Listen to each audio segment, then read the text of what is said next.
I'm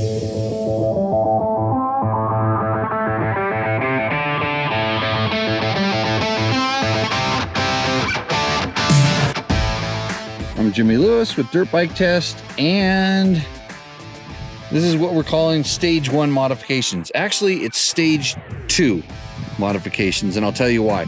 So in stage 1, essentially, we tested the bike, and the WR can definitely use a couple of things. We talked about it in original test. Go ahead and watch that on our channel. But we have a competition ECU in it, which includes the Wi-Fi unit and, of course, the map switch. So that gives you what we'll call full power.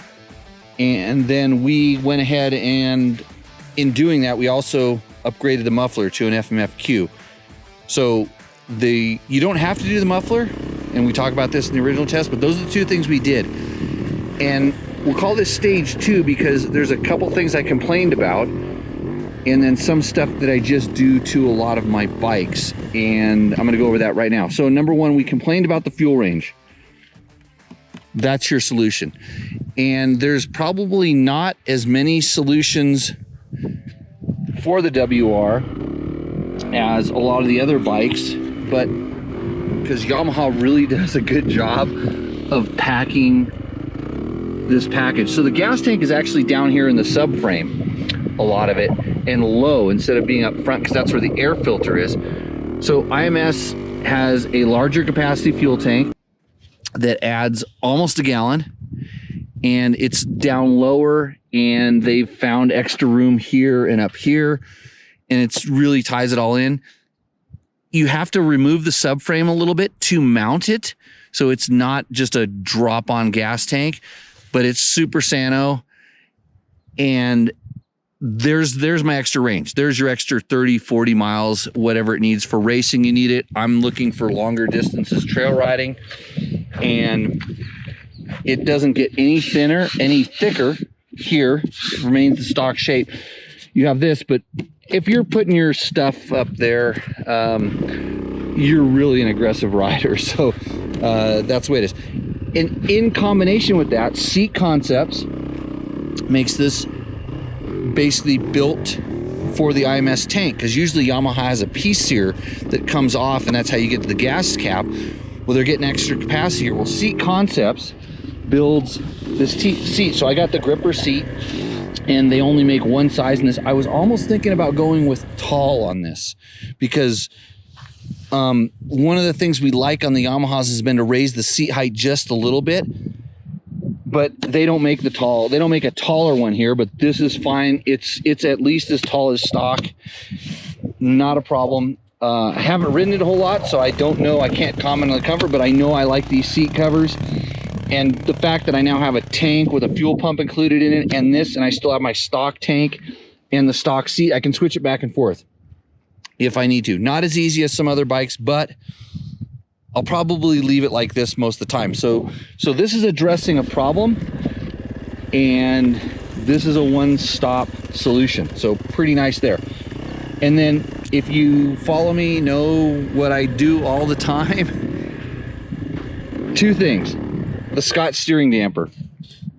So this is the gold standard of steering dampers. If somebody tries to tell you something different, there's a lot of different things.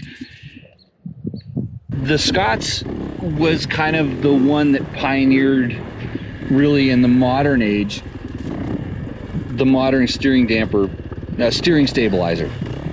And the reason is they had some patents that they filed that allowed it to not valve back to center. So when you're riding this bike and it hits something, it valves and then it's free back to center. And then it has high speed compression adjustment, which is really important, and low speed compression adjustment, which is really important. They're very independent. And then you can also do sweep and all different other things. This is a very adjustable steering damper. I've never found a bike that didn't, actually, some bikes don't need them, but they don't hurt it. And the way you can set this up, you never even know it's there, but when you need it, it does its job. Of course, I'm using the BRP, Scott, this is all sold through Scott's, but it's a BRP clamp, which is a sub mount. And so that mounts the thing below the bars. And then onto my other thing I put on every single one of my bikes is Fasst Company Flex handlebars. So these handlebars, they basically have a pivot and they have dampers. So there's a compression damper and a rebound damper.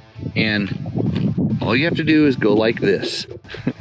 And every time you hit a bump, that's my wrist right there. That's not very good. And it does some absorption and damps. I need to tighten these wires up. I need to do some sandwing. I just got this back together. But so this is my handlebar setup. This is my steering damper setup. This goes in almost every single one of my bikes because I know it works. It never hurts, always helps. The forks on this bike are really good, so I don't necessarily think they need this, but again, like the damper, I've never met a bike that doesn't benefit for me with the flex handlebars. And so I'm using a low bend because I raised it a little bit, and my bar actually raised just a little bit overall, and I'll let you know how that works. And if I have to tune this, I will. And then of course on stage one we did the Acerbis hand guards because I like to protect my levers and my fingers. So that's my bike. So a lot of this stuff, I've only got a little bit of putting around on this particular bike right now. I have not actually gone out riding on this bike yet. I mean, a real ride, but I know this stuff works, and that's why I put it on there. It's kind of like my setup, and people have their setup. And so we tested a lot to get to the point with the ECU. We have some maps with the pipe and all this different stuff.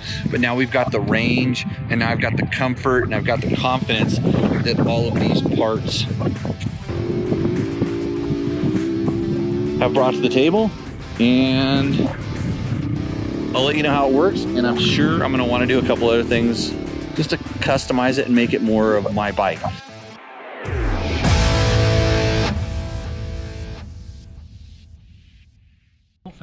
No, it didn't fall out. It just pulled it out. But OEM equipment could be stronger, but got the job done.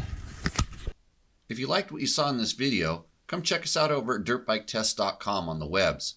We have bike tests, product tests, a lot of fresh dirt, and you can even support us by clicking through our links.